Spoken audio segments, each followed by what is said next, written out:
The skies were never meant for us. The basic human trait is curiosity. It is what defines us as a species.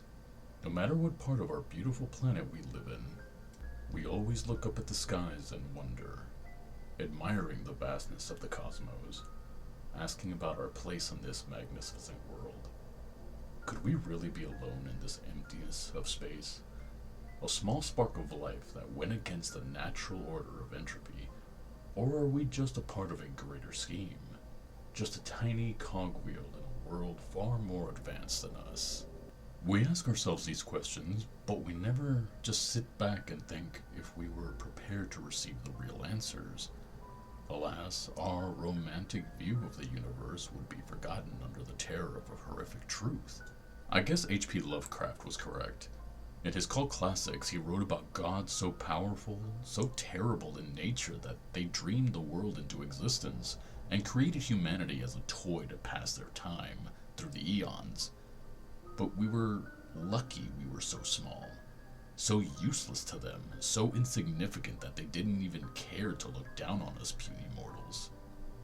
Should they ever choose to, though, humanity would be reduced to ash in the blink of an eye.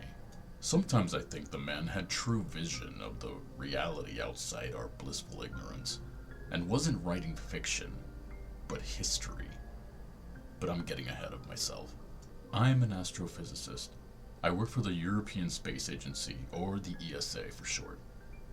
I would prefer not to reveal my name for the sake of anonymity, but I am pretty sure I will be discovered sooner or later. After posting this since my university days, I wanted to be a little bit different. So when everyone chose their thesis fascinated by galaxies and nebulas, I decided to work on the more subtle things. I specialize in voids. These are dark places in the galaxy with a very small number of galaxies inside of them. I figure out if they would be the future of research since I would have less competition. Most people want to study stars and quasars either way. So I had to open a field with lots of opportunities to discover. After graduating, I started studying the Boot supervoid, and to this day I'm still working on that project. It is a huge void with a diameter of 330 million years long. Voids occur naturally throughout space, but it's really rare to see an emptiness so big, hosting only around 60 galaxies when statistically there should be at least 2,000 of them. Hence the name Supervoid. I remember the day I started to realize the truth.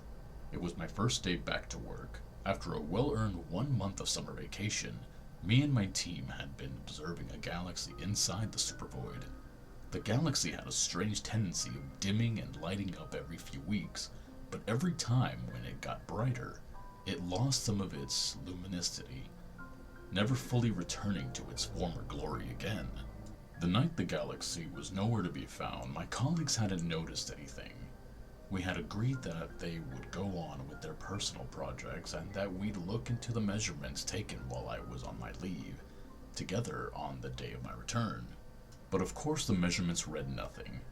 It was like the galaxy wasn't even there in the first place, like it had just dimmed out of existence. But a whole galaxy doesn't just disappear like that. We composed a relatively short paper stating our findings, and we started working on a theory discussing what could be behind the strange situation. A few days later, I was contacted by the big dogs themselves over at NASA. A trip was scheduled in minutes, and 2 days later, I was in a briefing room, where I was about to learn that all of my theories about the Boot supervoid were wrong. Before anything else, I had to sign a contract swearing a complete secrecy about the issue. I was burning with curiosity, so I obliged. You've probably heard of the theoretical civilization types, right? A scientist asked me. Of course I've had. The Kardashev scale is a ranking system of intelligent beings based on what amount of power they have command over. The maximum is thought to be a type 3, with beings being able to control the full energy potential of the galaxy they inhabit.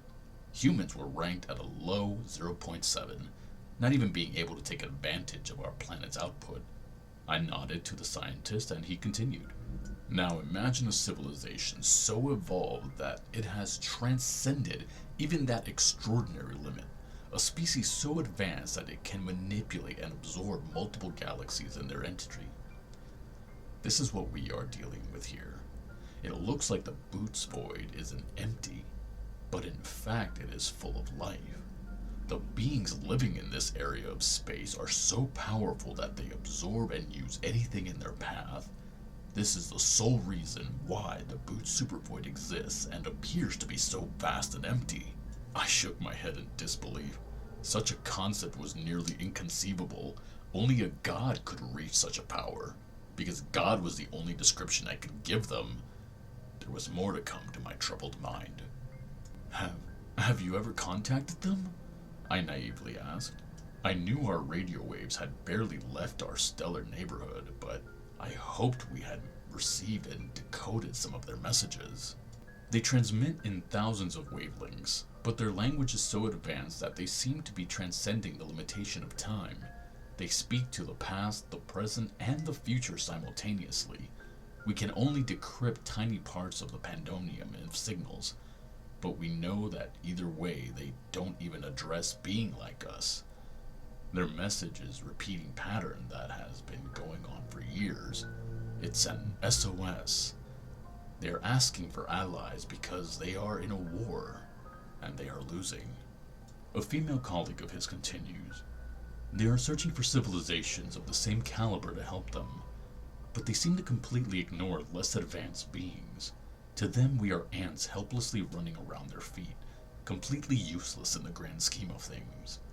They couldn't care less about whether we live or die, but they would gladly destroy our solar system and the entire Milky Way if it meant they'd get some more power out of their quest to save what they believe is worthy, because even they are fighting something even stronger than they are. Wait a minute, I asked. When did you learn all of this? And what horrible power could be stronger than those beings? The woman spoke again. We all knew about this back in 2008, when we detected the strongest gamma ray burst ever recorded. We understood it was a quasar-sized targeted missile of pure energy, which could pierce through any galaxy. But it had no effect on its intended target. After that, they showed me a simulation on a projector. The Milky Way and the entire supercluster of galaxies where it resides seemed to be accelerating at an alarming rate, where the other superclusters were also headed, seemingly drawn in by an unknown force. This region was the target of the gamma ray burst too.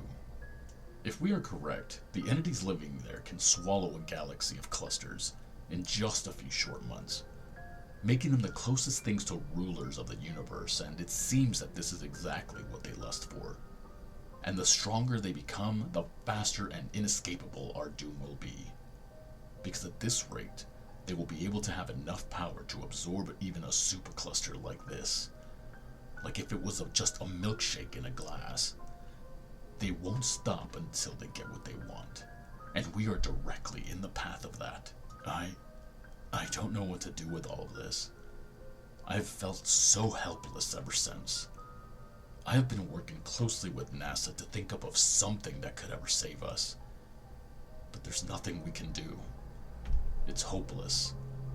If we were to upgrade as a higher type of civilization, we should have done it already. There is no time left for us. We will never become strong enough to protect ourselves from the true forces of the cosmos. We will just hide in our little caves like critters, too weak to even look into the eyes of our impending doom with the pride we once had. I do wonder sometimes about why these unimaginably strong beings lust for even more. Even I remember how humans fight over the bird crumbs of a tiny planet of zero significance, killing and enslaving our brothers, in search of resources so primitive that they seem laughable.